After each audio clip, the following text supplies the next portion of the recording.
রাম নারায়ণ রাম, গুরু কৃপাহি কেবলম। জন্মসিদ্ধ ঠাকুর শ্রী শ্রী বালব্রহ্মচারী মহারাজের পূর্ণ আবির্ভাবের সংক্ষিপ্ত পটভূমিকা। সৃষ্টির বুকে যখন কোনো বিরাট পুরুষ আসেন, তখন সেই মহাশক্তির আগমনের পূর্বাভাস ফুটে ওঠে।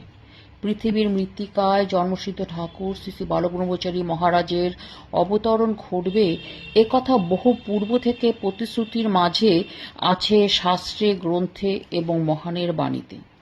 মধ্যযুগের ভারতবর্ষে আবির্ভূত হয়েছিলেন পৃথিবীর প্রথম গণবিপ্লবী, আইন অমান্য আন্দোলনের স্রষ্টা মহাপ্রভু শ্রী গৌরাঙ্গদেব। ভারতীয় জনজীবনে, সাহিত্যে, ধর্মে তিনি এনেছিলেন নবজাগরণ, এক নবযুগের চেতনা। প্রেমাবতার শ্রী শ্রী গৌরাঙ্গদেব তার বিরাট কর্মযজ্ঞ সম্পূর্ণ করে যেতে পারেননি। শ্রীচৈতন্য তার মাতুল বিষ্ণুদাস চক্রবর্তীর কাছে ভবিষ্যৎবাণী করে বলেছিলেন, মাতুল সংসারেতে যাও, বল্লাল সেনী বরবাও, রামপাল দিঘি ধাও, বাসুদেব তথা পাও। মুই এই কথা দিই, 13 পুরুষে আসিবাই, ভাগেনীয় কুলেতেই, এবেরি কথি না জানলেই, তুজু রক্ত ধারাতেই, সরমী বা মরমেই, না লিখিও শাস্ত্রে গ্রন্থে, না বলয় ভক্তবৃন্দে, চাহি না গো ছন্দে বন্ধে, অকারণ উচ্ছ্বাস নিষ্ফল পুলকেই, ফিরি সঙ্গোপনকেই, আমি আসিবাই মুই হেই, তুহু তভ মাতুল হই, এই আই নবমাই।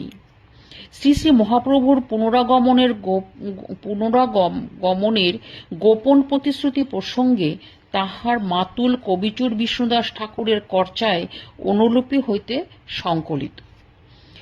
মহাপ্রভুর এই মহান প্রতিশ্রুতির কথাকে অমরতায় স্বাক্ষরিত করে রেখেছেন মহাপ্রভুর মামাতো বোন শ্রীমতী উমাদেবীর জামাই পণ্ডিত শ্রী গোপীনাথ কণ্ঠাভরণের নাগার্জুন গ্রন্থে। ঠাকুর শ্রী শ্রী বালব্রহ্মচারী মহারাজ সেই প্রতিশ্রুতির বাস্তব রূপায়ণ। বারদীয় চিরস্মরণীয় ত্রিকালজ্ঞ ঋষি শ্রী শ্রী লোকনাথ ব্রহ্মচারী, কাশীর সচল বিশ্বনাথ মহাযোগী তৈলঙ্গ স্বামী একই সুরে শ্রী শ্রী ঠাকুরের মায়ের জন্মের আগে মুক্ত কণ্ঠে ঘোষণা করেছিলেন, এক পূর্ণব্রহ্ম মহান এই ধরাতামে অবতীর্ণ হবেন। ভারতের স্বাধীনতা সংগ্রামের অমর ঋষি শ্রী অরবিন্দ ঘোষ তার বিখ্যাত গ্রন্থ লাইফ ডিভাইন বা দিব্যযৌবন গ্রন্থে উল্লেখ করেছেন দিব্য মানবের আগমন বার্তা। শ্রী অরবিন্দের অনুজ ভ্রাতা শ্রী বারীন্দ্র ঘোষ বলেছেন, 50 বছরের সত্য সন্ধানী আমি এ মহারত্ন চিনিয়া লইয়াছি। শ্রী অরবিন্দ ভারতে ও জগতে দিব্য মানবের এক নতুন যুগের ভবিষ্যৎবাণী করিয়াছিলেন তার সুদীর্ঘ তপস্যার মাধ্যমে। সেই যুগের বিগ্রহ মূর্তি হইয়া আমাদের ঠাকুর আসিয়াছেন। আপনারা তাহার বাণী শুনলেই বুঝিতে পারিবেন যে যার জ্যোতিতে বিশ্ব আলোকিত, সেই পরম দূতী আপনাদের আপনজন হইয়া ধরা দিয়েছে। রাম নারায়ণ রাম, রাম নারায়ণ রাম, গুরু কৃপাহি কেবলম।